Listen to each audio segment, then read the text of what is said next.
If abducting and murdering protesters is what some call the cries of the people must never be silenced in Burkina Faso, we stand with every African who demands justice, dignity, and government that listens not, one that oppresses. Welcome to Afric Vibe News, your go-to source for bold, authentic African stories. We bring you the truth behind the headlines, straight from the continent's heart. Disclaimer: content shared here is for informational purposes only and not intended as financial, legal, or political advice. Always do your own research. In a bold statement shaking the continent, Captain Ibrahim Traoré slams the Western model of democracy as chaos erupts in Kenya. With protesters abducted, silenced, and lives lost in the name of order, Traoré declares, "Killing protesters. Is this now the new normal for democracy in Kenya?" This is the question that many are asking following recent incidents where police officers were captured on camera shooting at protesters who had taken to the streets of Nairobi to express their dissatisfaction with the high cost of living. What makes matters even worse is that those killed were not armed and posed no threat to the police officers who fired at them. So why did the police officers resort to such extreme measures? And what does this say about the state of democracy in Kenya? This is a question that many have been asking since the start of the protests, but the answer is far from simple. Some have praised him for speaking out against the injustices being faced by the people of Kenya, while others have criticized him for what they see as a naive understanding of the complexities of the situation.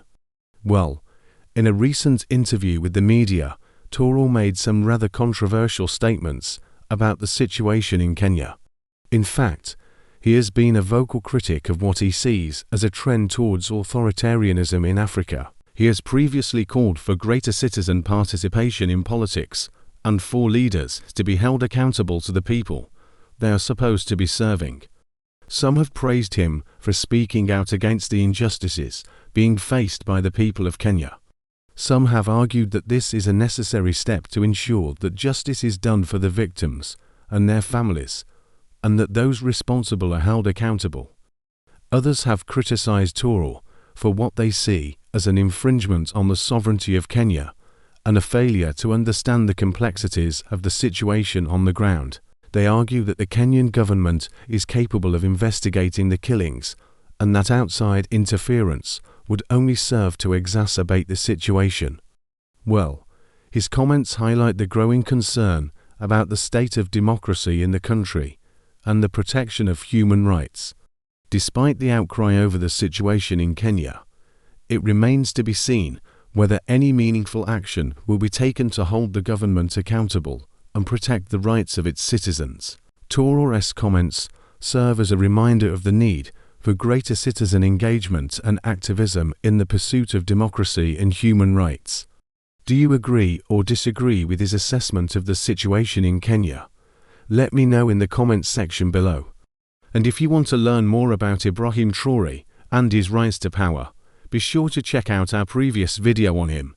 Thanks for watching, and I'll see you next time. By speaking out against injustice and calling for peaceful resolutions to conflict, individuals like Traoré can help to raise awareness and put pressure on those in power to make positive change. The violent crackdown on protesters and the apparent willingness of the government to use excessive force have raised serious questions about the commitment of the authorities to upholding the rule of law and respecting the rights of citizens. Traoré's statements also reflect the frustration and anger felt by many Kenyans at what they see as a government that is failing to address their needs and protect their rights. The feeling of disenfranchisement and inequality has been a major driver of the recent protests, and Traoré's comments resonate with those who feel that their voices are not being heard. While others have criticized him for what they see as a naive understanding of the complexities of the situation, some have argued that this is a reasonable and necessary step to take given the level of violence that has been seen, and that it is important to find a lasting solution to the underlying issues that have sparked the protests. The events in Kenya are a tragic example of what can happen when governments resort to violence and oppression to silence dissent.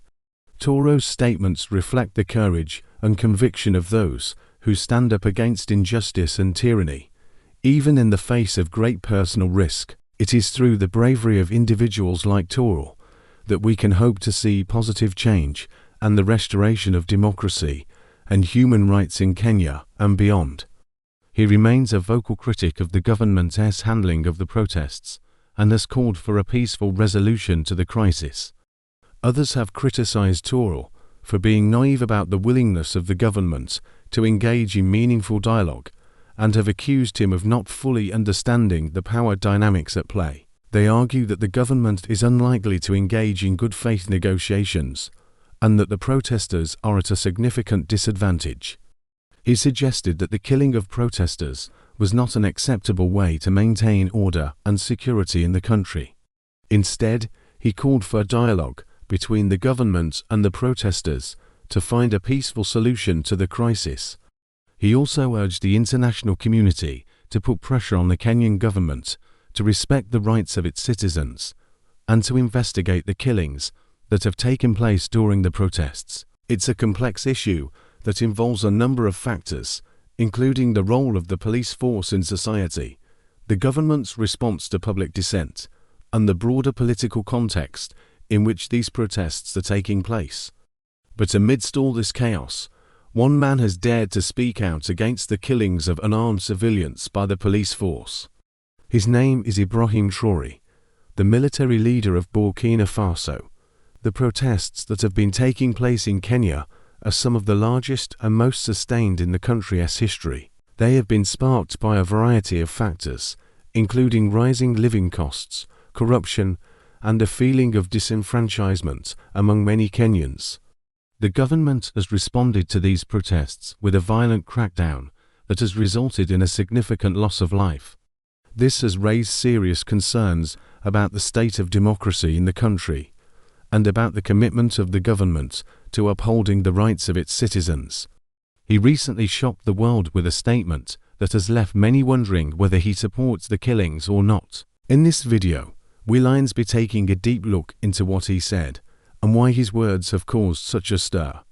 We'll also be discussing what his statement reveals about the wider situation in Kenya and what needs to be done to protect the rights of protesters.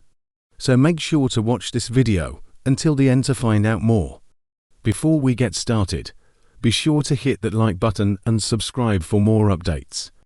And without further ado, let's get started. Ibrahim Traoré's shocking statements come at a time when Kenya is grappling with a series of challenges, including widespread poverty, inequality, and a deep political divide.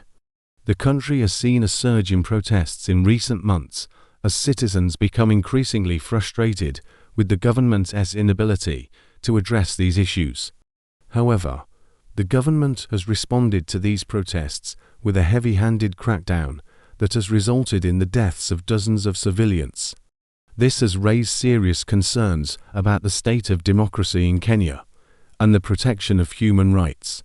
Traoré's comments on the situation in Kenya have been widely reported in the media and have sparked a heated debate both within the country and on the continent as a whole. So what exactly did Ibrahim Traoré say, and why has his statement caused such a stir?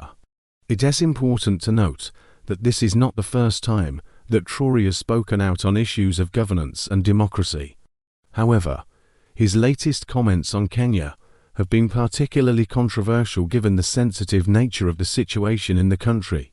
Traoré's comments on the situation in Kenya have been widely reported in the media and have sparked a heated debate both within the country and on the continent as a whole. One of the main points of contention has been Traoré's suggestion that the international community should put pressure on the Kenyan government to investigate the killings that have taken place during the protests. Another point of contention has been Traoré's call for dialogue between the government and the protesters as a way of finding a peaceful solution to the crisis. Despite the controversy that his statements have caused, Ibrahim Traoré has stood by his words and has continued to speak out on the situation in Kenya. So what does Ibrahim Traoré's statements tell us about the situation in Kenya? Furthermore, Traoré's statements bring to light the limitations of the international community in addressing internal conflicts and human rights abuses. In conclusion, Ibrahim Traoré's comments on the situation in Kenya are a stark reminder of the fragility of democracy and the importance of protecting human rights. Now I want to hear from you. What do you think of Ibrahim Traoré's latest comments? If you enjoyed this video and want to see more like it, be sure to hit that like button and subscribe for more updates. The future of democracy in Africa is in your hands. Stay informed, stay engaged, and stay curious.